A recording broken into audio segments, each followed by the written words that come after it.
aujourd'hui, il y a quand même une conscientisation, une élévation de la conscience dans l'industrie des textiles, de la production des vêtements. Il y a eu beaucoup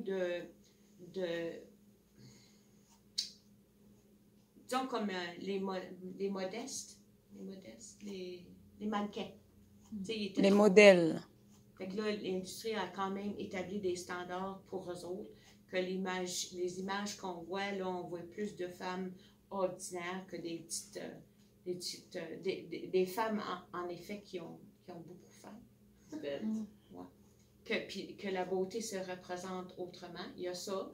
Il y a aussi, pour la production, les designers, puis ceux qui développent la dernière mode, eux aussi, c'est la jeunesse qui prend le relève, qui sont dans la bonne conscience pour dire, tu sais, il y a beaucoup de gaspillage dans la production. Ça fait que là, ils récupèrent dans l'industrie toutes sortes d'affaires, des restants, puis ils l'utilisent ou ça se vend à une autre compagnie qui peut faire de quoi avec. Puis aussi, il y a ils appellent ça slow fashion aussi, où il y a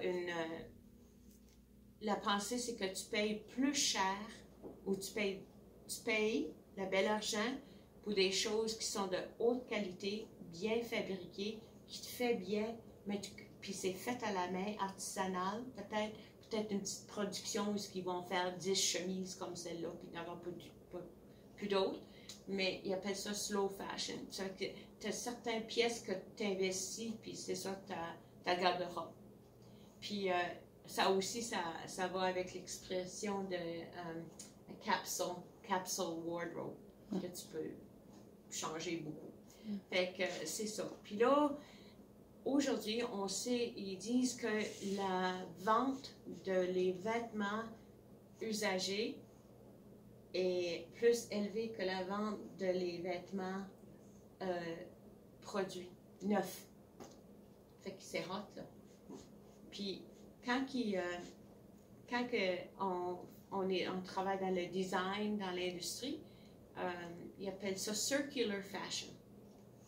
Fait qu'il n'y a rien qui va dans les poubelles. Fait que, encore là, on est dans l'évolution. Fait que moi, pour nous autres, ici à Kedgewick, quand moi je vais à la friperie, moi c'est de l'or. Ils appellent ça en anglais gold dust. T'sais, on peut faire n'importe quoi avec les textiles.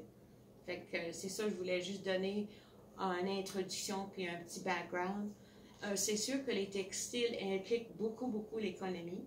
On voit que la production des synthétiques, c'est les compagnies d'huile. Anciennement, ils appellent ça le Silk Road en Asie.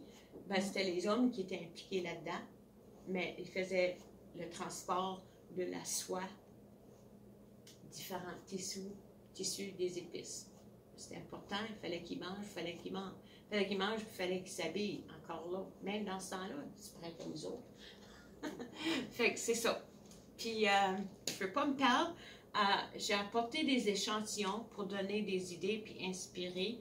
Puis, espérons que vous devenez des ramasseurs, des ramasseuses comme moi.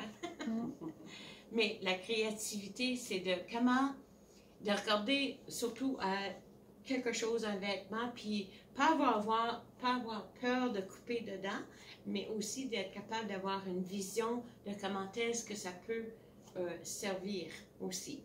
Puis, moi, qu'est-ce que j'aime?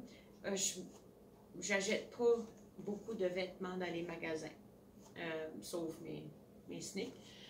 Mais bientôt, je vais apprendre à faire des mocassins quand même. Mais j'ai comme une fierté parce que ça libère mes sous pour dépenser sur les choses qui sont vraiment importantes, comme l'apprentissage ou des expériences, des voyages, des affaires comme ça.